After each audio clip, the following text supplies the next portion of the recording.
हमारी परंपरा में माधवेंद्रपुरी को भक्ति का प्रथम अंकुर बोला जाता है। जैसे चैतन्य महाप्रभु जब गोलोक वृंदावन से धराधाम पर आए कृष्ण भक्ति का प्रचार करने के लिए, वो कृष्ण भक्ति का प्रचार एक वृक्ष के समान है। और जैसे हम कभी बीज डालते हैं और बीज में से प्रथम अंकुर निकलता है, हम स्प्राउट्स भी लोग घर में खाते हैं, पहला जो अंकुरित वो होता है, तो प्रथम अंकुर है श्रील माधवेंद्रपुरी। इससे पहले जो ये माधुर्य भाव या वियोग का भाव, भगवान के प्रति सेपरेशन की फीलिंग, ये इससे पहले आचार्यों के अंदर देखने के लिए नहीं मिलती थी। बहुत बहुत ही विलक्षण ये गुण है। माधवेंद्रपुरी उनमें से प्रथम अंकुर है। और उसके बाद ईश्वरपुरी और श्री चैतन्य महाप्रभु और फिर चैतन्य महाप्रभु के अनुयायी। तो हमारी परंपरा इसलिए बहुत ही विशेष परंपरा है, जहाँ राधा रानी और गोपियों का जो भाव है कृष्ण के प्रति, वही भाव हम लोगों को सुनने का, देखने का मौका मिल रहा है। अन्यथा ये शुद्ध भाव सामान्यतः जीवों के अंदर नहीं रहता है। जीवात्मा अपने भोग वृत्ति में इतने व्यस्त रहते हैं कि उन्हें ये कृष्ण भक्ति का जो वियोग है कृष्ण के साथ, ये आस्वादन करने की प्रेरणा नहीं मिलती है। तो उस प्रकार माधवेंद्रपुरी की हम भक्ति देख रहे हैं कि वो कैसे भगवान गोपाल के दर्शन प्राप्त करके गोपाल को पर्वत पर स्थापित करते हैं। 2 वर्षों तक सेवा चलती है और उसके बाद माधवेंद्रपुरी एक स्वप्न प्राप्त करते हैं भगवान से, जिसमें भगवान बोलते हैं कि मुझे बहुत ताप लग रहा है, मेरा ताप नहीं जा रहा है, मुझे बहुत गर्मी लग रही है, तो आप जाकर के मलय चंदन लेकर के आइए जगन्नाथपुरी से। और उसी संकल्प के साथ माधवेंद्रपुरी हजारों किलोमीटर वृंदावन से चल के आते हैं जगन्नाथपुरी की ओर। और अभी माधवेंद्रपुरी रेमुणा पहुंचे हैं। रेमुणा में खीर चोरी करके गोपीनाथ ने उनको खीर प्रदान की। और माधवेंद्रपुरी इतने भाव में डूब गए, प्रेम से खीर खाते, और उस भांड को, जिस पात्र में, जिस मटके में खीर दी थी, वो मटके को भी तोड़ के उसके खंड खंड करके अपने वस्त्र में बांध लिए और रोजाना थोड़ा थोड़ा वो मिट्टी को भी खाते थे कि भगवान ने मेरे लिए खीर चोरी की है। इतना शुद्ध भाव माधवेंद्रपुरी का था। अभी मुश्किल क्या हुई कि उन्हें समझ में आया कि जैसे ही सुबह होगी, लोगों को खबर तो फैली जाएगी कि भगवान ने मेरे लिए खीर चोरी की, पुजारी बता देगा, तो इसीलिए मैं पहले ही यहाँ से निकल जाता हूँ। देखिए कितना शुद्ध भाव है। उनका भाव है कि मैं किसी की प्रशंसा नहीं प्राप्त करना चाहता, मैं किसी की पूजा प्रतिष्ठा ये सब प्राप्त नहीं करना चाहता, ये मान सम्मान मिलने से पहले ही मैं यहाँ से निकल जाता हूँ। और हम लोग प्रयास ही ऐसा करते हैं कि ऐसे समय में पहुंचे जब मान सम्मान मिले, है ना। कभी किसी को कीर्तन गाने के लिए बोलो तो पहले ये देखता है कि मृदंग कौन बजा रहा है, करताल कौन, माइक है कि नहीं। अरे कीर्तन के लिए माइक की जरूरत, करताल मृदंग की जरूरत नहीं है, कीर्तन के लिए भाव की जरूरत है। या फिर कभी किसी को प्रवचन देने के लिए बोलो तो पहले पूछता है कितने लोग आएंगे। अरे आपको लोगों को नहीं सुनाना है, ये कृष्ण कथा करना है। सुखदेव गोस्वामी केवल परीक्षित महाराज के लिए कथा सुना रहे थे, बाकी लोग इकट्ठे हुए वो दूसरी बात है। देवहूति को कपिल देव, एक ही व्यक्ति देवहूति को पूरी कथा सुना रहे थे। तो उस प्रकार भावना मान सम्मान से भागने की होनी चाहिए, ना कि मान सम्मान के पीछे भागने। हम प्राय मान सम्मान के पीछे भागते हैं और माधवेंद्रपुरी मान सम्मान से दूर भाग रहे थे। तो उन्होंने निश्चय किया कि हम रेमुणा छोड़ के तुरंत चले जाएंगे। तो जैसे ही रात्रि शेष होने वाली थी, सुबह का समय आया, वैसे ही उन्होंने गोपीनाथ को दूर से प्रणाम किया और प्रातः होने के पूर्व ही रेमुणा को छोड़ के चले गए। चलते चलते चलते कहाँ पहुंचे? जगन्नाथपुरी पहुंचे। और भगवान जगन्नाथ के दर्शन करने के लिए तैयार थे, जगन्नाथ के दर्शन करने के लिए रास्ता पूछने वाले थे। लेकिन क्या हुआ? भगवान ने माधवेंद्रपुरी के पहुंचने से पहले ही उनकी मान प्रतिष्ठा जगन्नाथपुरी पहुंचा दी। मतलब क्या है? लोगों को पहले ही पता पड़ गया जगन्नाथपुरी में कि ये माधवेंद्रपुरी महान भक्त है, जिनके लिए गोपीनाथ ने खीर चोरी की थी। देखिए, जो सम्मान के पीछे नहीं भागता, भगवान उसको इस प्रकार सम्मान देते हैं। जैसे कि शिल प्रभुपाद किस तरह सम्मान की अपेक्षा नहीं करते थे, केवल भगवान की सेवा ही उनका एकमात्र लक्ष्य था। और भगवान ने क्या किया, पूरे विश्व में प्रभुपाद की सेवा पूजा स्थापित कर दी। प्रभुपाद ने कृष्ण के मंदिर बनाए और कृष्ण ने हर मंदिर में प्रभुपाद जी की सेवा अर्चना शुरू कर दी। इस्कॉन के भक्त पूरी दुनिया में फैले हुए हैं। कहीं ना कहीं प्रभुपाद जी की गुरु पूजा, प्रभुपाद जी की आरती कहीं ना कहीं हो ही रही है, कंटिन्यूअस 24 घंटे कहीं ना कहीं पर चली रही है। इस प्रकार सम्मान प्रभुपाद को कृष्ण ने दिया। बड़े बड़े पॉलिटिशियंस होते हैं, उनकी लोग प्रतिमा बनाते हैं, है ना, मूर्ति बनाते हैं। कभी राष्ट्रपिता हो या अलग अलग जो पॉलिटिशियंस, उनकी प्रतिमाएं बनाते हैं। वो प्रतिमा कहाँ पर होती है, सड़क के चौराहे पे होती है, जहां पर धूल मिट्टी प्रदूषण सब कुछ उनको दिन भर सहना पड़ता है। और पूरे साल कोई देखने के लिए नहीं आता है, उस पे गंदगी जमा रहती है। और कौन करता है, चिड़िया आकर के उनका अभिषेक करती है रोज। चिड़िया कबूतर आकर के उनका अभिषेक करते हैं। फिर साल में एक बार जब उनकी तिथि आती है, जन्म की मृत्यु की जो भी तिथि आती है, उस पे एक स्वीपर को भेजा जाता है नगर पालिका से। स्वीपर को भेजते हैं कि वो मूर्ति साफ कर देना, तो स्वीपर जाता है और मूर्ति को झाड़ू से साफ कर देता है। और उसके बाद उनकी तिथि के दिन दो चार चीटर नेता आते हैं, और वो नेता आकर के उनको माला वाला पहनाते हैं, झूठे प्रशंसा करते हैं। और फिर उनकी अखबार में फोटो आती है, और वो अखबार से माताएं अपने बच्चों का सुबह साफ सफाई करती हैं। ये है इनका नेताओं का भविष्य। लेकिन शिल प्रभुपाद की प्रतिमा अष्ट धातु की प्रतिमा रहती है। मंदिर में पंचामृत से प्रभुपाद का अभिषेक होता है। और प्रभुपाद की जिस जगह चित्र हो, उस चित्र को आप फेंकना तो दूर, अपने हृदय से लगा करके रखेंगे। तो इस प्रकार सम्मान भक्तों को मिलता है। अब भौतिक संसार में कितने कितने लोगों ने घर में अशोक का, अलेक्जेंडर द ग्रेट का, अकबर का, हिटलर का, इन लोगों का फोटो घर में लगाया है?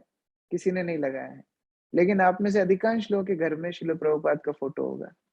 इस प्रकार माधवेंद्रपुरी इतने कीर्ति महिमा उनकी फैल गई। पहली दुकानदार से माधवेंद्रपुरी ने पूछा कि जगन्नाथ का दर्शन कहाँ होगा, किधर रास्ता है? तो दुकानदार दुकान से बाहर निकल के पूछने लगा, आप क्या माधवेंद्रपुरी है? जय श्री कृष्ण। बोले, आप क्या माधवेंद्रपुरी है? बोले, हाँ मेरा नाम तो माधवेंद्रपुरी। बिल्कुल, मैं लेके जाऊंगा, मैं आपको मंदिर लेकर के जाऊंगा। दुकान बंद करके एकदम खड़ा हो गया। ठीक है, मैं आपको मंदिर तक लेकर के जाऊंगा। आप वही माधवेंद्रपुरी हैं जिसके लिए गोपीनाथ ने खीर चोरी की। और दूसरे देख रहे थे, अरे इसकी पहचान माधवेंद्रपुरी से कैसे है? कोई बड़े आदमी के साथ जब कोई चलता है ना, तो उसका वैसे ही छाती फूल जाती है। तो बड़ा वो दिखाते हुए चल रहा था सबको कि देखो देखो, ये माधवेंद्रपुरी मेरे साथ चल रहे हैं। और सैकड़ों सैकड़ों लोग उनके साथ हो गए। माधवेंद्रपुरी देख रहे, अरे इतने लोग कहाँ से आ गए? सब लोग उनको लेकर के जगन्नाथ के मंदिर में लेकर के जाते हैं। माधवेंद्रपुरी भगवान जगन्नाथ का दर्शन करके प्रेमावेश में विवल हो जाते हैं, गाते हैं, नाचते हैं, भाव विभूवित होके नाचने लगते हैं, और हंसते हुए गाते हुए जगन्नाथ का दर्शन करते हुए आनंद प्राप्त करते हैं। जगन्नाथपुरी, हर व्यक्ति माधवेंद्रपुरी से मिलना चाहता था, सब इकट्ठे हो जाते हैं। मनुष्य भले ही ना चाहे, लेकिन विधाता जानते हैं किसको कितनी प्रतिष्ठा मिलनी चाहिए।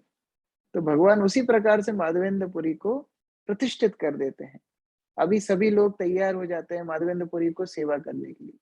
सबसे महंगा जो गेस्ट हाउस होगा उस टाइम का, उसमें माधवेंद्रपुरी की रहने की व्यवस्था की जाती है। अयाचक वृत्ति मांगते तो माधवेंद्रपुरी कुछ थे ही नहीं। हर व्यक्ति उनको जगन्नाथ का प्रसाद ला के दे रहा है, कोई सेवा कर रहा है, कोई पानी ला करके दे रहा है। अलग अलग लोग उनकी सेवा करने के लिए तत्पर हैं। माधवेंद्रपुरी सोचने लगे कि अरे, मैं इधर आके तो बहुत ज्यादा फंस गया। मैं जगन्नाथ की सेवा करने की बजाय जगन्नाथ के भक्तों से सेवा ले रहा हूँ। तो मुझे जगन्नाथपुरी भी छोड़ के चला जाना चाहिए। रेमुना तो एक रात में ही छोड़ के आ गए, तो जगन्नाथपुरी में क्यों रहेंगे? तो उन्होंने जैसे ही इस तरह विचार किया, उनको एक और चीज याद आई कि अगर मैं जगन्नाथपुरी से चला जाऊंगा तो गोपाल की सेवा अधूरी रह जाएगी, क्योंकि गोपाल ने मुझे क्या, चंदन लाने के लिए बोला है। तो अगर मैं जगन्नाथपुरी से चला जाऊंगा तो मुझे चंदन नहीं मिलेगा, तो ये सम्मान सहना पड़ेगा। देखिए, ये भी तपस्या है। शुद्ध भक्त के लिए सम्मान सहना तपस्या है। कई बार हमारे गुरु वर्ग की व्यास पूजा होती है और उसमें बड़े बड़े पंडाल लगते हैं और भक्त लोग आकर के गुरु का गुणगान करते हैं। हमको लगता है कि देखो गुरु महाराज को बहुत मजा आ रहा होगा ये सब गुणगान सुनने में। ऐसा नहीं है। उनको वो सम्मान को सहना पड़ता है हमारी भक्ति की वृद्धि करने के लिए। तो उस प्रकार से माधवेंद्र पुरी उस सम्मान को सहने लगे और सब जो कुछ पूछता है कि अरे आप वृंदावन में रहते थे, आप यहाँ पर क्यों आए हैं, आपके आने का प्रयोजन बताइए। तो माधवेंद्र पुरी उनको बोलते हैं कि हाँ, हमको गोपाल ने चंदन लाने के लिए कहा है। अच्छा, चंदन लाने के लिए कहा है, मेरे पास तो एक बाट है, आप ले लीजिए। दूसरा व्यक्ति बोलता है अरे मेरे पास तो 2 लकड़ी है, आप ले लीजिए। सब आदमी इस तरह चंदन ला ला के अपने अपने घर से माधवेंद्र पुरी को देने लगे। माधवेंद्र पुरी के पास 20 किलो चंदन इकट्ठा हो गया। इस प्रकार कोई 50 ग्राम लेके आया, कोई 100 ग्राम लेकर के आया, कोई 200 ग्राम लेकर के आया। 20 किलो चंदन माधवेंद्र पुरी के सामने इकट्ठा हो गया। राजा को बात पता पड़ी कि माधवेंद्र पुरी वृंदावन से आए हैं और ये वही राजा हैं जिनको गोपीनाथ ने खीर चोरी करके दी। तो राजा ने क्या किया, 20 किलो चंदन राजा ने भिजवा दिया और कपूर भिजवाया। बहुत सारा कपूर भी, संख्या चेतन चरितामृत में है, कपूर भी भिजवा दिए। और ये दोनों कपूर और चंदन ले जाने के लिए, क्योंकि 40 किलो चंदन अब 1000 किलोमीटर कहाँ वृंदावन तक पैदल माधवेंद्रपुरी लेकर के जाएंगे, तो 2 सेवक दिए प्रीपेड। पहले से राजा ने सब वेतन वेतन फिक्स करके कि आपको कुछ इनसे नहीं लेना है माधवेंद्रपुरी से, आपको 2 सेवकों को दिया कि वहां तक आपको लेकर के जाना है। और रास्ते में जितने भी टैक्स पड़ेंगे, टोल टैक्स, रोड टैक्स, आपका घाटी पार करने के लिए टैक्स, नदी पार करने टैक्स, सब कुछ राजा ने प्रीपेड करके एक चार्ट बना के दिया कि माधवेंद्रपुरी से किसी को कहीं भी टैक्स नहीं देना पड़ेगा। इस प्रकार का डॉक्यूमेंट बना करके राजा ने दिया। अब देखिए, अगर माधवेंद्रपुरी के लिए गोपीनाथ चोरी नहीं करते खीर की, तो क्या इस प्रकार से सब व्यवस्था होती? कोई बोल सकता है माधवेंद्रपुरी को एक पात्र खीर का क्यों? अगर माधवेंद्रपुरी जैसे भक्त कोई मंदिर में जाते, उनको तो राजभोग प्रसाद मिल जाता, बढ़िया 56 भोग माधवेंद्रपुरी प्रसाद लेते, और जगन्नाथपुरी में आके उनको चंदन कौन देता? तो भगवान को चोर बनना राजी था माधवेंद्रपुरी की मदद करने के लिए। आज भी आप रेमुना जाएंगे, सब जगह लिखा है खीर चोर गोपीनाथ, खीर चोर गोपीनाथ। एक व्यक्ति ने मान लो कोई चोरी भी की, आप कितने दिन उसको चोर बुलाएंगे? कितने दिन चोर बुलाएंगे? मान लो उसने सजा पूरी करके बाहर आ गया, उसके बाद भी क्या आप उसको दोषी दोषी ठहराएंगे? एक तो कोई लिमिट होती है ना। किसी व्यक्ति ने कोई गलती की, मान लो कोई बच्चे से कोई गलती हुई है, वो बच्चे की गलती आप कितने दिन तक बताएंगे? लेकिन सैकड़ों वर्ष निकल गए, आज भी आप जाएंगे, स्टेशन का नाम खीर चोर, रोड पे लिखा है खीर चोर। अरे एक पात्र खीर का चोरी किया और सदियों के लिए भगवान को चोर चोर चोर सुनना पड़ेगा। इस तरह का अपमान भी भगवान सहन करते हैं, क्यों? क्योंकि माधवेंद्रपुरी को मदद करना था। यदि गोपीनाथ खीर चोरी नहीं करते, तो जगन्नाथपुरी में माधवेंद्रपुरी को कौन मदद करता? एक प्रतिष्ठा भगवान ने बना दी कि हाँ, गोपीनाथ ने माधवेंद्र के लिए खीर चोरी की। तो 40 किलो चंदन मिल गया, तोला तोला भर कपूर मिल गया, 2 सेवक मिल गए ढोने के लिए, और राजा ने डॉक्यूमेंट बना के भी दे दिया पास। कहीं भी जाएंगे तो ये केवल पास दिखाना है और आप घाटी पार कर लेंगे, आप टोल पार कर लेंगे। इस प्रकार व्यवस्था माधवेंद्रपुरी के लिए हो गई। अब माधवेंद्रपुरी बड़े प्रसन्न हो गए, वो चलने लगे दोबारा से वृंदावन की ओर। उनके गोपाल प्रतीक्षा कर रहे हैं, बड़े दिन भी बीत गए, चलते चलते यहाँ आने में बड़ा समय लग गया। वहां वृंदावन की गर्मी बढ़ती जा रही है, गोपाल को बहुत गर्मी लग रही होगी। ये सुन के माधवेंद्रपुरी चलना शुरू करते हैं। अब चलते चलते फिर से कहाँ आते हैं? रेमुना में आते हैं। रेमुना में आकर के गोपीनाथ का दर्शन करते हैं। अब इस बार पुजारी पहले से ही 12 के 12 खीर के पात्र ला करके माधवेंद्रपुरी के सामने रख देता है कि भैया इनको नहीं मिला तो फिर से रात में ठाकुर जी उठाएंगे, रात में उठना पड़ेगा, नहाना पड़ेगा, फिर ढूंढ के इनको देना पड़ेगा। तो अपनी नींद सबको प्यारी होती है, तो पहले से ला करके 12 के 12 पात्र पुजारी ने माधवेंद्रपुरी को दे दी, भाई आप पहले पहले आप खीर खा लो, फिर किसी को देंगे। तो माधवेंद्रपुरी ने थोड़ा सा खीर का प्रसाद लेके शेष प्रसाद सबको बांटा, और उस रात में माधवेंद्रपुरी वहीं पर विश्राम करने लगे। रात्रि में उनको दोबारा से गोपाल दर्शन देने के लिए आए, और हंस के गोपाल बोल रहे हैं गोपाल आसिया कहे सुनो हे माधव, कर्पूर चंदन आमी पाइलाम सब। माधवेंद्रपुरी को गोपाल बोलते हैं हंसते हंसते कि हे माधवेंद्रपुरी, मुझे तुम्हारा चंदन और कपूर सब प्राप्त हो गया है। माधवेंद्रपुरी बोलते ये कौन सा रिमोट कंट्रोल है? हम गाड़ी लॉक करते हैं ना, कितनी रेंज होती है उसकी रिमोट की? 100 मीटर, 200 मीटर। टीवी के रिमोट की कितनी रेंज होती है? ये कौन सा रिमोट है जो यहाँ से और वृंदावन 1000 किलोमीटर तक की जिसकी रेंज है? माधवेंद्रपुरी, इनको कैसे चंदन मिल गया? अभी तो मैं ले जा ही नहीं रहा हूँ चंदन, अभी तो मेरे पास ही है। गोपाल बोलते हैं कर्पूर सहित घसी ये सब चंदन, गोपीनाथेर अंगे नित्य करो लेपन। तुम ये कर्पूर कपूर को चंदन के साथ घिस के गोपीनाथ के अंग में लगाओ। कौन से गोपीनाथ? रेमुना के गोपीनाथ जिन्होंने खीर चोरी की थी, उनके अंग में अगर तुम चंदन लगाओगे तो वहां मेरी गर्मी शांत हो जाएगी वृंदावन में। तो ये हमारी बीच की डीलिंग है गोपीनाथ की और गोपाल की। गोपाल बोल रहे हैं तुम वहीं पर चंदन घिसते घिसते गोपीनाथ के शरीर में लगाओ। गोपीनाथ अमार से एक अंग है, यहाँ के चंदन दिले हबे मोर ताप खाए। गोपीनाथ और मेरा एक ही अंग है, हम अलग अलग नहीं है। तुम उनको चंदन लगाओगे तो मेरा ताप क्षय हो जाएगा, खत्म हो जाएगा। इसलिए बिल्कुल मेरा आदेश पे संदेह मत करना। यह मत सोचना कि मैं स्वप्न में आया हूं तो सही है कि गलत है, बिल्कुल संदेह मत करना। गोपाल बोल रहे हैं मैं वास्तव में तुम्हें बोल रहा हूँ कि ये चंदन को घिस घिस के गोपीनाथ को लगाओ, और रोज लगाना है। जब तक चंदन खत्म नहीं होगा तब तक लगाते रहना है। अभी कितना चंदन था? 40 किलो चंदन। तो रोज घिस के लगाएंगे, कितने दिन तक सेवा चलेगी? तो रोज माधवेंद्रपुरी गोपाल की आज्ञा से कपूर चंदन घिस घिस के लगाते गए, गोपीनाथ को लगाते गए, दिनों दिन लगाते गए। और इतने तल्लीन हो गए माधवेंद्रपुरी रेमुना से फिर कभी जा ही नहीं पाए। वहीं पर वही सेवा करते करते बाद में माधवेंद्रपुरी ने रेमुना में ही देह त्याग किया, बाद में वृंदावन कभी गए ही नहीं। तो इससे और भी बड़ी सीख प्राप्त होती है कि देखिए भगवान का निर्देश बहुत जरूरी है। एक भक्त किसी चीज से आसक्त नहीं होता, वो वृंदावन से भी आसक्त नहीं है, वो केवल सेवा से आसक्त है। भगवान की इच्छा के अनुसार माधवेंद्रपुरी वृंदावन गए, उन्हें गोपाल ने दर्शन दिया, उन्होंने इतना बड़ा मंदिर स्थापित किया, इतनी सेवा स्थापित की। लेकिन जिस दिन भगवान ने बोला ये छोड़ करके पुरी जाओ, माधवेंद्रपुरी निकल गए, उसी दिन निकल गए। इसको बोलते हैं आसक्ति भगवान से। हम किसी चीज से, हम भक्ति में आकर के भी आसक्त हो जाते हैं। हमारी मृदंग से आसक्त, हमारी किताबों से आसक्त, हमारे मान प्रतिष्ठा से आसक्त, हमारे मंदिर से आसक्त, हमारी पोस्ट पोजीशन से आसक्त। हम लीडर हैं, खंडवा के हम लीडर हैं, नीमच के हम लीडर हैं, हम प्रचार यहाँ पर रतलाम में देखते हैं।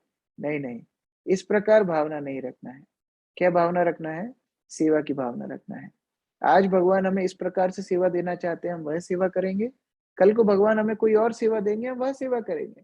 माधवेंद्रपुरी एक क्षण का विलंब किए बिना वृंदावन से चले गए, और जब वापस जा रहे थे इतना चंदन लेकर के, भगवान बोलते नहीं वहीं रह जाओ, रेमुना में रहकर ही गोपीनाथ की सेवा करो, मुझ में गोपीनाथ में कोई अंतर नहीं है। तो फिर माधवेंद्रपुरी ने तर्क नहीं किया कि अरे मेरा तो मंदिर चल रहा है वहां पर, मेरे तो शिष्य हैं, मैंने तो वहां व्यवस्था देखनी है, मैं कैसे यहाँ रह सकता हूँ? नहीं, कोई तर्क नहीं। ठीक है, मुझे आप यहाँ रहने के लिए बोल रहे हैं, मैं यही रहूंगा। तो बस उसी प्रकार से चंदन घिसते घिसते सारी सेवाएं करते रहे। वो दो सेवकों को वापस भेज दिया पुरी, और यही चंदन का फेस्टिवल शुरू हुआ था अक्षय तृतीया के दिन। ये जो स्वप्न आया था माधवेंद्रपुरी को, अक्षय तृतीया की एक रात पहले आया था। और अक्षय तृतीया से के दिन पहली बार माधवेंद्रपुरी ने अपने हाथ से चंदन घिस के पहली बार गोपीनाथ के अंग में लगाया था। उस दिन से ये चंदन यात्रा की प्रथा शुरू हो गई है। और हम सभी मंदिरों में, इस्कॉन के मंदिर, गौड़िया मठ के मंदिर, वृंदावन के मंदिरों में जहां जाएंगे आप, भगवान को अक्षय तृतीया से शुरू करके 21 दिन तक चंदन लगाया जाता है। तो जो लोग भाग्यशाली हैं, मैं आप सबको निमंत्रण दे रहा हूँ, आप इस्कॉन उज्जैन में आइए। 1, 2, 3 तारीख को समर कैंप रखा है सीतानाथ प्रभु ने। 3 तारीख को है अक्षय तृतीया। अक्षय तृतीया के दिन भगवान श्री राधा मदन मोहन को पूरे अंग में चंदन लगाएगा। आपने अभी मदन मोहन को देखा होगा काले रंग में, लेकिन अभी आप देखेंगे पूरे चंदन के लेप में मदन मोहन ढक जाएंगे। और उस प्रकार सुंदर श्रृंगार भगवान का आप देखने के लिए मौका है। आप लोग उसको गवाइए मत, बिल्कुल उसको छोड़िए मत। और अक्षय, अक्षय का अर्थ होता है जो जिसका कभी क्षय नहीं होता है, जो कभी खत्म नहीं होता है। अक्षय तृतीया के दिन जो भक्ति, जो सेवा, जो दान हम करते हैं, वो कभी भी क्षय नहीं होता है। ये परमानेंट एसेट रहता है। तो इसलिए आप लोग टाइम निकाल करके यदि अक्षय तृतीया के दिन आकर के भगवान का दर्शन करें, सेवा करें, कुछ दान करें, ये आपके लिए हमेशा हमेशा के लिए एसेट बनेगा। तो यही आह्वान के साथ मैं ये लीला को संक्षेप में जो मैं बताने का प्रयास कर रहा तो संवरण करता हूँ। लेकिन एक बात मैं अभी आपको बताना चाहता हूँ, ये माधवेंद्रपुरी का जो चरित्र है, चैतन्य महाप्रभु बोलते हैं, श्री मुखे माधवपुरी अमृत चरित्र, भक्त गुणे सुनिया प्रभु करे आस्वादित। जैसे हम चंदन को जितना घिसते हैं उतनी उसमें से सुगंध निकलती है, उतना उसमें से लेप निकलता है, उसी प्रकार से माधवेंद्रपुरी का चरित्र उस शोभामान चंदन के समान है। इसको जितनी बार भी पढ़ा जाए, जितनी बार भी सुना जाए, उसमें से मधुर मधुर आपको सुगंध आएगी, उसमें से सुंदर लेप आएगा, शीतलता प्रदान करेगा।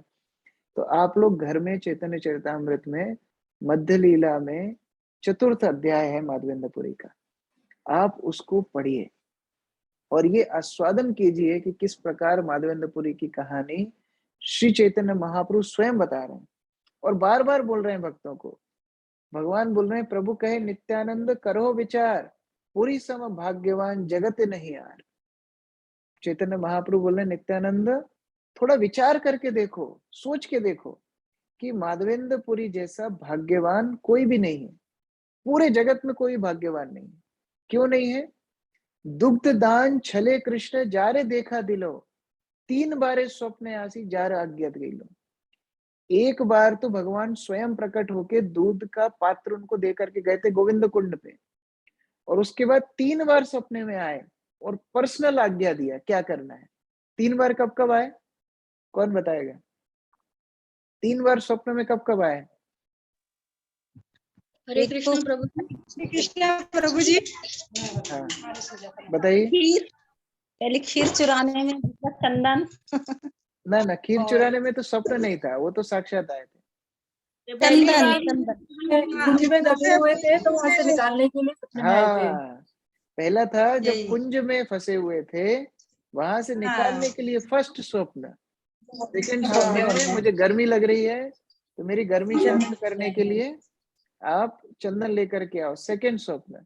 और तीसरा स्वप्न कि मैं और गोपीनाथ अलग अलग नहीं हो, तो मेरे मेरे लिए जो आप चंदन लेकर के आए गोपीनाथ को लगा दीजिए, वो मुझे मिल जाएगा। उस प्रकार माधवेंद्रपुरी से ज्यादा भाग्यशाली कौन होगा।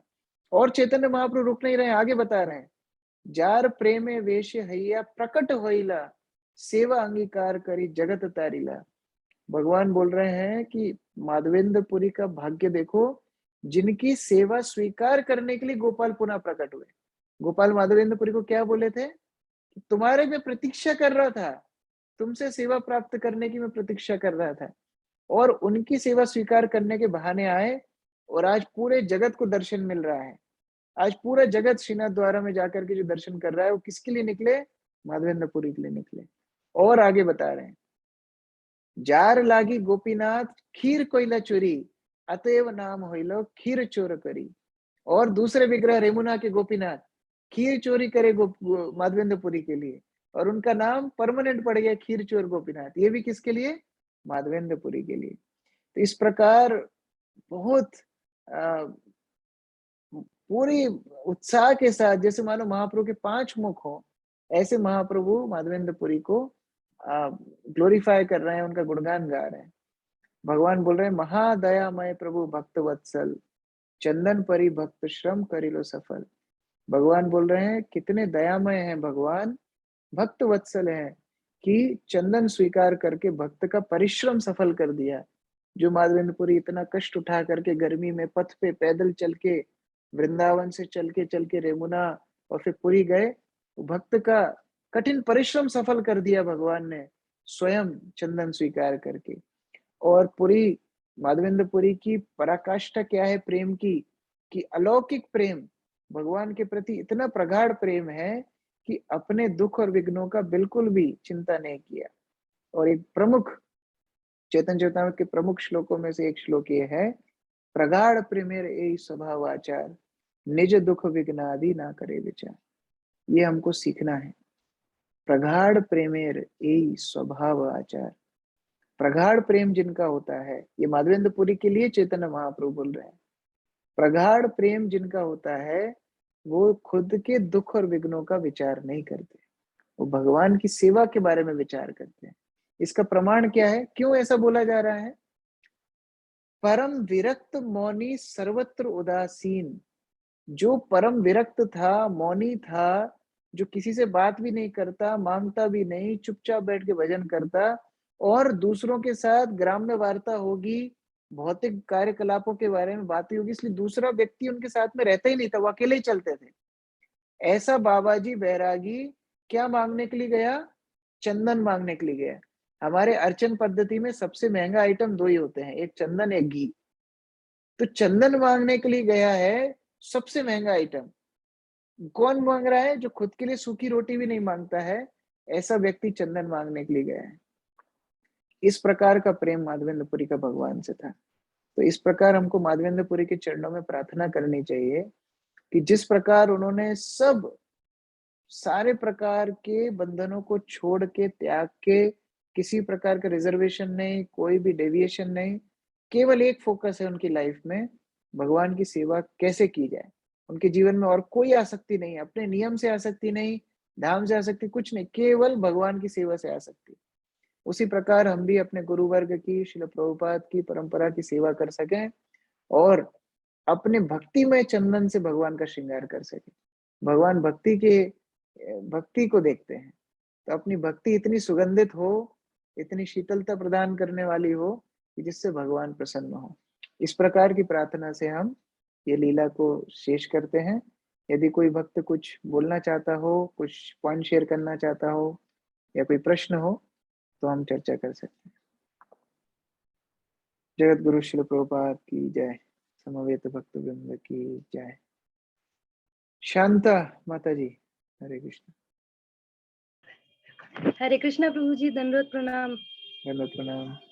प्रभु जी, वो चंदन यात्रा वो जो होगी वो ऑनलाइन ले सकते हैं क्या हम उज्जैन से? जैसे मान लीजिए ऑनलाइन प्रसाद का आप फोटो देख सकते हो, उसी प्रकार ऑनलाइन दर्शन भी कर सकते हो। प्रसाद खाना है तो व्यक्तिगत रूप से आकर के खाना पड़ेगा, उसी प्रकार पर्सनल दर्शन करना है तो व्यक्तिगत रूप से आना पड़ेगा। ऑनलाइन में जैसे मैं आपको गुलाब जामुन का फोटो ऑनलाइन भेज दूंगा, उसी प्रकार आपको चंदन यात्रा भी ऑनलाइन दर्शन हो जाएगा। जी प्रभु जी। ठीक है। हरे कृष्ण। बसंत प्रभु। हरे कृष्णा प्रभु जी, धन्यवाद प्रणाम। Thank you so much Prabhu जी। प्रभु जी, मेरा क्वेश्चन ये है कि जो सम्मान वाली बात आपने बताया, तो कई बार क्या होता है, मतलब हम लोग के एक ग्रुप है, उसमें हम लोग सीखने के लिए कई बार कुछ टॉपिक पे क्लास लेते हैं, तो सभी लोग बहुत प्रशंसा करते, पर रियल में होता क्या है कि हम उस प्रशंसा के लायक होते नहीं है। तो उस टाइम मुझे समझ में नहीं आता कि कैसे वो, क्योंकि जरा सा अगर किसी बात को सच मान ले तो वो अहंकार में परिणत हो सकता है। तो ऐसे वास्तव में सम्मान कैसे करना? जब माता अपने बच्चों को खाना खाना सिखाती है तो ऐसी सिखाती है, बेटा ये रोटी फिनिश करो, तुमको मैं खिलौना दूंगी। और वो रोटी फिनिश करते माता पिता बोलते हैं वाह वाह, वेरी गुड, फिनिश कर दिया। तो उसी प्रकार हम भक्ति में जब नए होते हैं ना, भक्त लोग प्रशंसा करते हैं, कह रहे वाह कितने अच्छे, कितना अच्छा कीर्तन, नरसिंह आरती याद कर ली, वाह मंगलाचरण याद कर लिया, वाह वाह वाह वाह, मंगल आरती याद कर ली। तो वो प्रशंसा बहुत करते हैं, लेकिन वो कैसी प्रशंसा है? जैसे हम बच्चों को प्रोत्साहित करने की प्रशंसा करते हैं। जब हम भक्ति में अब थोड़ा दिन हो गए हैं, अभी उस प्रशंसा की अपेक्षा नहीं करना चाहिए। प्रशंसा करें चाहे नहीं करें, हमको भक्ति करना है हमारे लिए, हमारे शुद्धिकरण के लिए। तो उस भावना से हमको आगे बढ़ना चाहिए। हो सकता है छोटे में जिस प्रकार बच्चों को माता अप्रिसिएशन देती है, प्रशंसा करती है, वैसे भक्त लोग भी हमको करें। लेकिन मान लो कभी जब बच्चा बड़ा हो गया, 18-19 साल का लड़का हो गया, अब माता थोड़ी उसको प्रशंसा करेगी, अब तो मांग के खाना लेगा कि मम्मी मुझे भूख लगी, खाना दो। तो उसी प्रकार हमको मांग के सेवा लेना है। अब प्रशंसा मिले चाहे नहीं मिले, अब तो हमें अधिकार से मांगना है।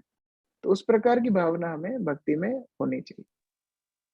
Thank you so much. Sujata माता जी। हरे कृष्णा प्रभु जी, दंडवत प्रणाम। अभी माधवेंद्र पुरी जी की हमने इतना मतलब महिमा सुनी, तो एक प्रश्न आ रहा है कि चैतन्य लीला में जैसे हम देखते हैं कि अलग अलग कैरेक्टर मतलब जो है भक्त, वो कृष्ण लीला से भक्तों को रिप्रेजेंट करते हैं। जैसे रामानंद राय है, विशाखा सखी है, स्वरूप दामोदर दास है, वो ललिता सखी है। तो माधवेंद्र पुरी जो इतने महान भक्त हैं, तो वो माता जी। हरे कृष्णा प्रभु जी, डिस्कनेक्ट हो हाँ, गया था। तो वो अपने एटॉमिक फॉर्म में किसको रिप्रेजेंट करते हैं? मतलब उनका भी कोई कृष्ण लीला में है क्या? ऐसा प्रश्न है मेरा। हरे कृष्ण। आप लोग सुन के आश्चर्यचकित रहेंगे। माधवेंद्र पुरी गोलोक वृंदावन में एक वृक्ष है।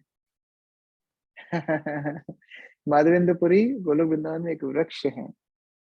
देखिए, गोलोक वृंदावन की सुंदरता ये है कि एक घास का तिनका, एक वृक्ष, एक गाय, एक गोपी या भगवान के माता पिता, सभी लोग पूर्ण रूप से संतुष्ट हैं। घास ये नहीं सोचती कि गोपियां मुझसे बड़ी हैं। गोपियां ये नहीं सोचती कि गाय हमसे तुच्छ है या घास हमसे तुच्छ है। सभी लोग का कृष्ण के प्रति इतना प्रेम है कि वो एक दूसरे से स्पर्धा नहीं करते, वो प्रेम करते हैं। तो उसी प्रकार माधवेंद्र पुरी गोलोक वृंदावन में एक वृक्ष है जो भगवान को शीतलता प्रदान करते हैं, जो भगवान को धूप से बचाते हैं। और वही लीला उन्होंने जड़ जगत में आकर के चंदन यात्रा की शुरू की, जहाँ भगवान को गर्मी से बचाने का काम माधवेंद्र पुरी ने किया। तो उस प्रकार हम लोग शास्त्र में पढ़ते हैं। Thank you Prabhu ji, thank you Hare so Krishna. Much. Madhumita Mata ji. हरे कृष्ण प्रभु जी। हरे कृष्ण। हाँ, बताइए। हरे कृष्ण प्रभु जी, दंडवत प्रणाम। ये 3 हाँ, चोरी आपने जो बताया था कृष्ण भगवान जो करते हैं माधवेंद्र पुरी के लिए, एक तो जो कुएं में डाल देते हैं यवनों के डर से, मुझे वहां से निकालो, ये वाला। और दूसरा चंदन, वो भी स्वप्न में आता है। नहीं, खीर हाँ। नहीं, चंदन। और तीसरा प्रभु जी, हरे कृष्णा। तीन स्वप्न भगवान ने उनको दिए। पहला है कि मैं उस कुंज में छुपा हुआ हूँ, मुझे वहां से निकालिए। दूसरा है कि मुझे बहुत गर्मी लग रही है, आप मुझे चंदन ला करके दीजिए। और तीसरा है कि मैं और गोपीनाथ अलग अलग नहीं है, आप रेमुना में ही चंदन लगा दीजिए, आपको वृंदावन तक आने की जरूरत नहीं है। तो इस प्रकार से भगवान 3 बार स्वप्न में आकर के माधवेंद्रपुरी को आज्ञा देते हैं। हरे कृष्ण प्रभु जी, दंडवत प्रणाम। है ना? मधुमिता माता जी। हरे कृष्ण प्रभु जी, दंडवत प्रणाम। बहुत ही अच्छी क्लास, आज की क्लास ही हम सुन पाए थे, पहले तो नहीं सुन पाए थे। प्रभु जी, मेरा एक प्रश्न ये है कि हम तो बहुत ही ज्यादा तमोगुण में फंसे हुए हैं और हमारी भक्ति हो नहीं पा रही है। तो हम भक्ति कैसे कर पाए, भगवान से प्रेम कैसे कर पाए प्रभु जी, और कैसे हम भक्तों का संग कर पाए, क्योंकि मंदिर से दूर भी रहते हैं, बस ऑनलाइन माध्यम से हम जुड़ पाते हैं। तो हम भगवान से प्रेम कैसे उत्पन्न कर पाए, उनके साथ कैसे हम अपना भक्ति कर सके प्रभु जी।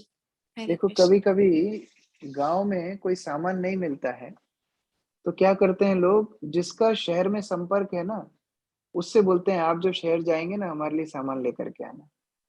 उसी प्रकार से हम लोग भगवान के प्रति इस प्रकार प्रेम नहीं रख रहे हैं, हमारे अंदर इतने अनर्थ हैं, तमोगुण का वश है, और भगवान से हम बहुत दूर हैं। तो जो लोग भगवान के पास है ना, उनकी सेवा करना चाहिए। उनसे बोलना चाहिए कि आप तो भगवान के बहुत पास हैं, आप हमारी सेवाएं भगवान तक पहुंचाइए और हमारा भगवान के प्रति संबंध स्थापित कीजिए।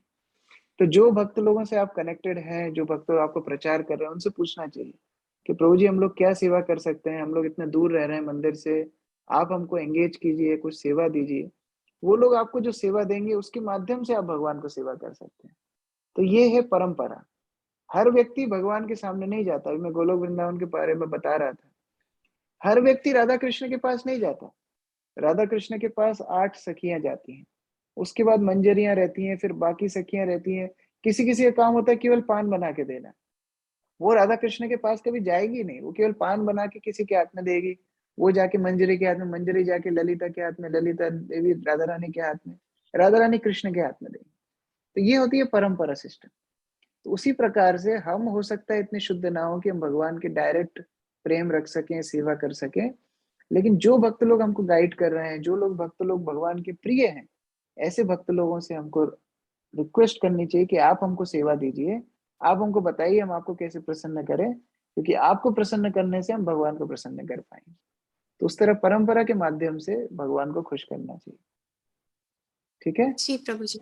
और प्रभु जी जैसे हम माला करते हैं, हम तो दिल से चाहते हैं हम माला करें, अच्छे से माला करें, लेकिन प्रभु जी वो माला भी नहीं हो पाती है। जब करने बैठते हैं 2-3 माला होती है, फिर मन में इधर उधर विचार, लेकिन ये रहता है कि माला हम पूरा करें, 16 माला हम पूरा करें, तो पूरा करते हैं, लेकिन वो भाव, वो प्रेम नहीं आ पा रहा है प्रभु जी, उसके लिए क्या करें?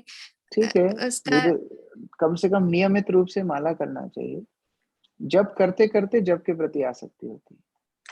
जिस प्रकार मैं छोटे बच्चों का उदाहरण दे रहा था, हम पहले उनको फोर्सफुली खिलाते हैं, लेकिन जब वो बड़े हो जाते हैं तो फिर खाना मांग करके खाते हैं। उसी प्रकार से अभी हम भक्ति में बच्चे हैं, तो हमें अनुशासन रखना है। ठीक है, कम से कम जब पूरा करो। जब करते करते करते जब थोड़ा सा भक्ति में बड़े हो जाएंगे, मैच्योर हो जाएंगे, जब के प्रति आसक्ति स्वतः आएगी कि नहीं, अभी हरिनाम के बिना मेरे जीवन में और क्या है। तो उस प्रकार मुझे हरिनाम बहुत आंतरिक भाव से हरिनाम करना चाहिए, हार्दिक भाव से हरिनाम करना चाहिए। तो वो भावना धीरे धीरे भक्ति में आएगी। लेकिन उसके पहले की स्टेप है अनुशासन, नियमबद्ध रूप से हरिनाम करना चाहिए। धीरे धीरे हरिनाम अपने आप को हमें कृपा प्रदान करेंगे, हरिनाम के प्रति हमारी रुचि बढ़ेगी। तो उस प्रकार से नियम ज्यादा जरूरी है हमारे स्तर। जी प्रभु ठीक है। जी, धन्यवाद प्रभु जी। हरे कृष्णा प्रभु जी, आप ही प्रार्थना कर दीजिए कि हम नियम भी अच्छे से पालन कर सकें और 16 माला हम रोज करते रहें, वो भी प्रेम पूर्वक। हरे कृष्णा, हरे धन्यवाद कृष्ण, प्रणाम। धन्यवाद। सचिन प्रभु। हरे Krishna, thank you very much Prabhu ji, धन्यवाद प्रणाम। धन्यवाद। माधवेंद्र प्रभु आपने सुने प्रभु जी। जय जय श्री चैतन्य, जय नित्यानंद, जय अद्वैत चंद्र, जय गौर भक्त वृंद। प्रभु जी प्रश्न कल ही आया था, तो मैं अभी पूछ रहा हूँ कि श्री माधवेंद्र पुरी जी आयाचक भक्ति करते थे, कभी भी कुछ नहीं मांगते थे, इच्छा भी नहीं करते थे। तो कई बार जैसे चैतन्य चरित में लिखा हुआ है, तो दोनों दो प्रश्न प्रभु जी की, जैसे कोई जैसे जो भी श्रद्धा से उनको जो भी दे जाते थे प्रेम पूर्वक स्वतः प्राप्त करके वो ले लेते थे।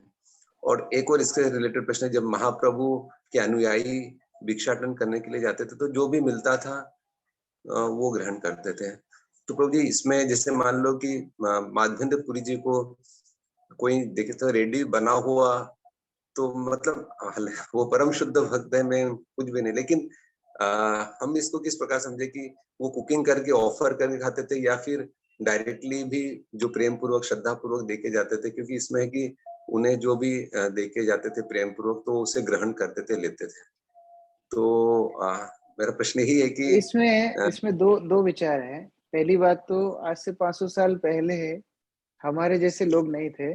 आज से 500 साल पहले लोग भोग लगा कर ही खाते थे। पहली तो बात वो है। दूसरी बात ये है, ये जो हमारे आचार्य लोग हैं, ये लोग भिक्षा सब जगह में नहीं करते थे। जैसे माधवेंद्रपुरी कहाँ बैठते थे? वृंदावन में। वृंदावन में ब्रजवासी लोग स्वतः कृष्ण के प्रति प्रेम है, वो लोग जो देंगे वही प्रसाद है। तो धाम में भिक्षा करते थे। तो वो भी एक दूसरी बात है। तीसरी बात है, जिस प्रकार चैतन्य चैतामृत, चैतन्य भागवत में कथा आती है तीर्थिक ब्राह्मण की, जो निमाई बहुत छोटे थे, उनके घर में आए थे, कुकिंग किया था, निमाई ने उनके भोजन बीच में खा लिया था। तो लंबी कथा है। लेकिन वो क्या करते थे, जो भी भिक्षा मिलती थी पहले अपने शालिग्राम के सामने रखते थे, भोग लगा हो नहीं लगा हो उनके सामने रखते थे, उनकी परमिशन लेके फिर स्वीकार करते थे। तो उस प्रकार से भी पहले हमारे साधु जो होते थे उस प्रकार करते थे कि उनको पता नहीं है भोग लगा है कि नहीं, तो भगवान को पहले मन में निवेदन करते थे कि भोग लगा है कि नहीं मैं नहीं जानता हूँ, मैं आपके आदेश से ही ग्रहण कर रहा हूँ। उस प्रकार ग्रहण करते थे। तो उस प्रकार से 2-3 फैक्टर्स हैं जिससे, लेकिन एक बात तो निश्चित है, वो लोग हमारी तरह बिना भोग लगा के तो नहीं खाते थे। तो ये तो फाइनल है। ठीक है। Thank you very much Prabhu जी। हरे कृष्ण। उपेंद्र प्रिय प्रभु। प्रभु जी एक मेरा हाँ। हरे कृष्ण प्रभु जी, दंडवत प्रणाम।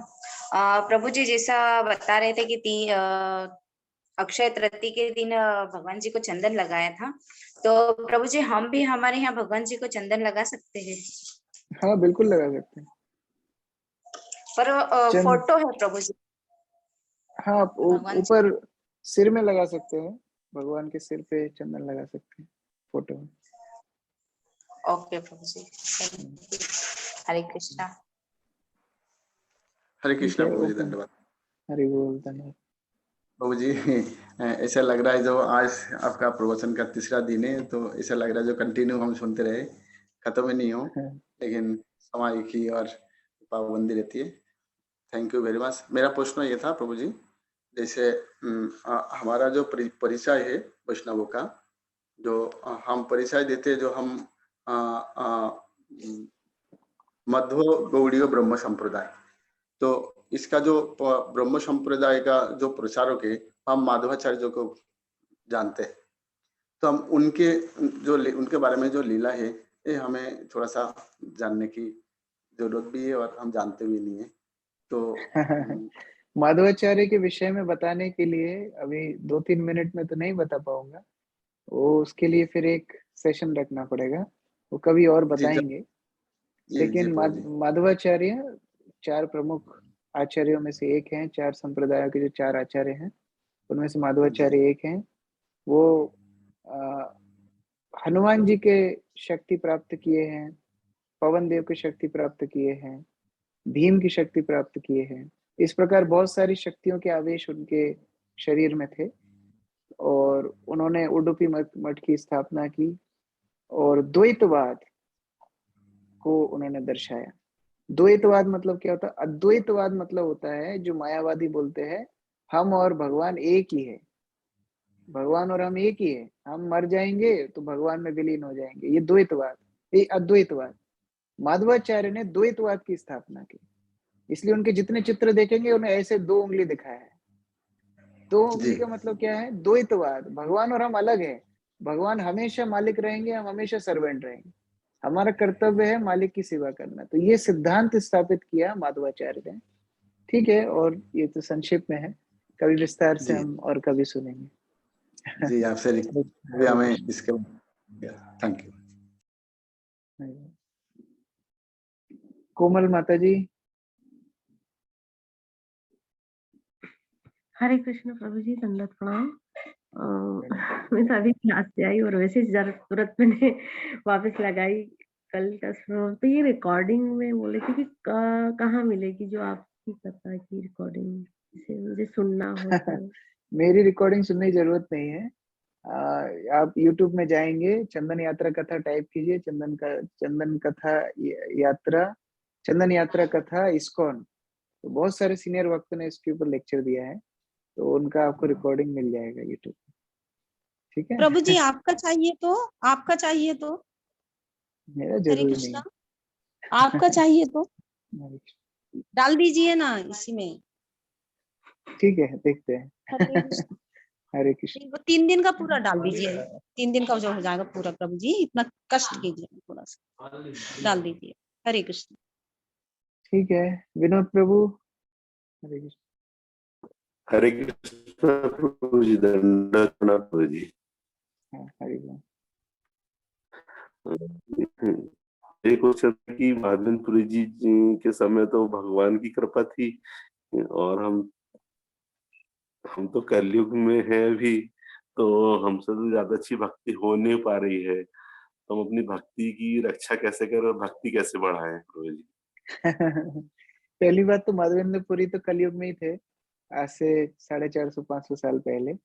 और दूसरी बात है, सतयुग में भी आम के पेड़ में आम लगता था, त्रेता युग में भी आम के पेड़ में आम लगता था, द्वापर युग में भी आम के पेड़ में आम लगता था, कलयुग में भी आम के पेड़ में आम आना ही चाहिए। उसी प्रकार से हम जिस प्रकार भावना रखेंगे, उस प्रकार भगवान हमारे साथ आदान प्रदान करेंगे। ऐसा नहीं है कि अभी भक्ति करना कठिन है, बल्कि अभी और सहज है। पहले के जमाने में बड़े बड़े राक्षस होते थे, ध्यान साधना करना पड़ती थी हजारों हजारों वर्ष तक। अभी क्या है? सरल सहज हरि नाम, हरे कृष्ण कृष्ण कृष्ण हरे हरे, हरे राम राम राम हरे हरे। सहज भक्ति है अभी।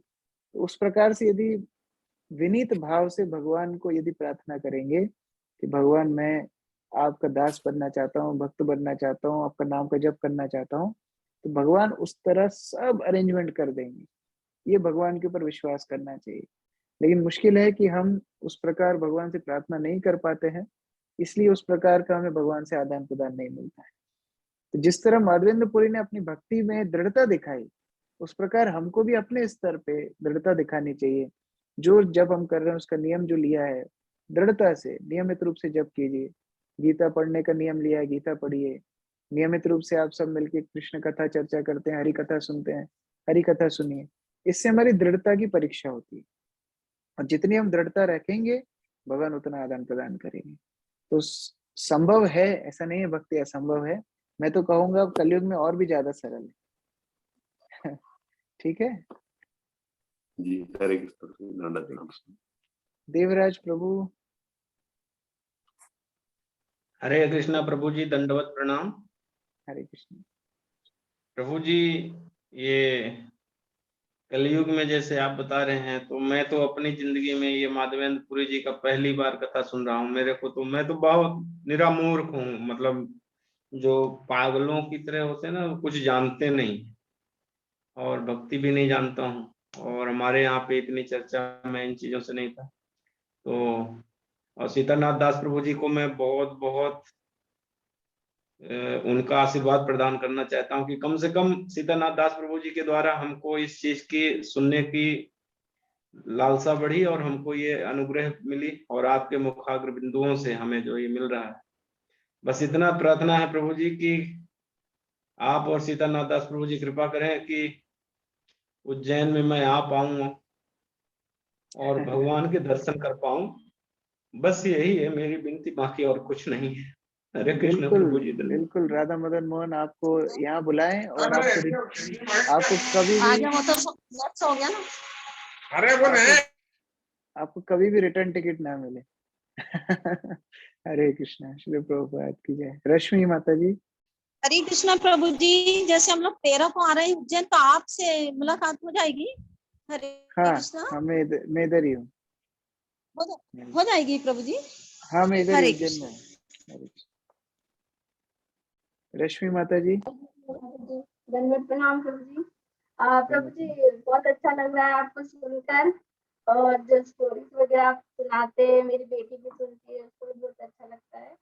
प्रभु जी, ये क्वेश्चन था कि जैसे मैं कहीं घर वगैरह जाती हूँ तो मैं अपने लड्डू गोपाल को साथ लेके जाती हूँ, पर जैसे कभी कहीं यात्रा के लिए जाते हैं, जैसे अभी मायापुर यात्रा के लिए जाएंगे 2 हफ्ते के लिए, तो फिर उस स्थिति में प्रभु जी क्या करें?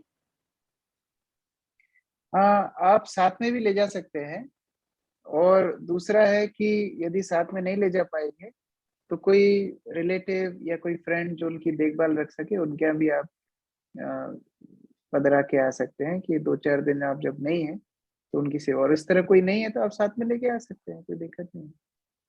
पर प्रभु जी, फिर वो सेवा उस तरह से नहीं कर पाते हैं ट्रेवलिंग में, तो फिर प्रभु जी। इसीलिए विग्रह जो लोग रखते हैं उनको बहुत सोच समझ के विग्रह रखना चाहिए, क्योंकि विग्रहों को स्थापित करके सेवा करना मतलब है बहुत बड़ी जिम्मेदारी। तो पहले ही, जब जिन लोगों के घर में विग्रह नहीं है, चित्र है, वो तो ठीक है।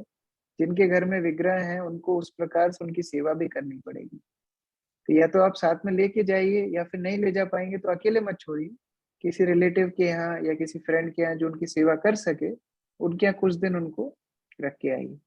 जैसे मानो आपका कोई छोटा पुत्र होगा, तो उसको आप अकेले छोड़ के आएंगे घर में?